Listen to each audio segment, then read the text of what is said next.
na su yi min nan a'a in da baya tun da kai biki tawo da su ba ai na tawo da su ko goma gida za mu a'a kin manta da wannan kifiyar an bari ina fice ya ɗan sa ido suna nan sun zawo da kin ga mu bari da mun je wasu sannan su sa kayan su ya ba sai da ya masa na to ba sai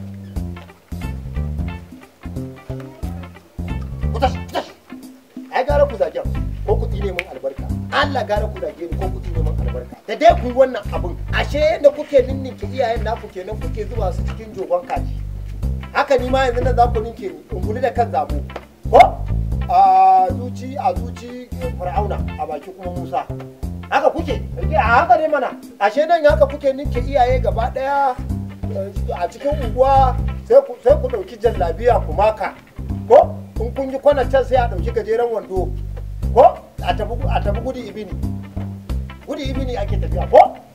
a gudu ibini mana kun zama gudu ibini an sa gajeren wando iya nan za ku fati ko za a tafi rawa ku ga tsinanu to bari ku ji billahi allazi la ilaha illa huwa ɗaya bayan ɗaya cikin in ma Allah ya taimake ku za ku yi aure in kin aure ke ɗan garuwa zaki domin dai wacce ta tsiya bai kamata ta aure na kirki ba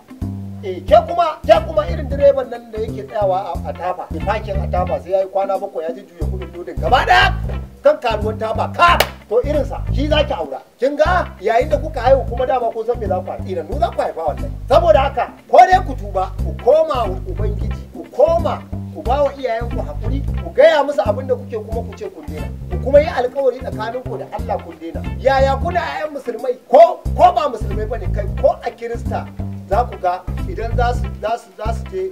abin nan za ki ga sun dora dan kwali ko wani abu na mutunci haka ne amma ku yanzu da yake tsinannu ne yanzu ke cikin nan gajeren wando ne a shi a ciki ko na ce gajeren wando ne Allah da yara yana sa sun mutu a tire sun banka dai gajeren wando kowa ya gani alquran ku nan ku je ku nan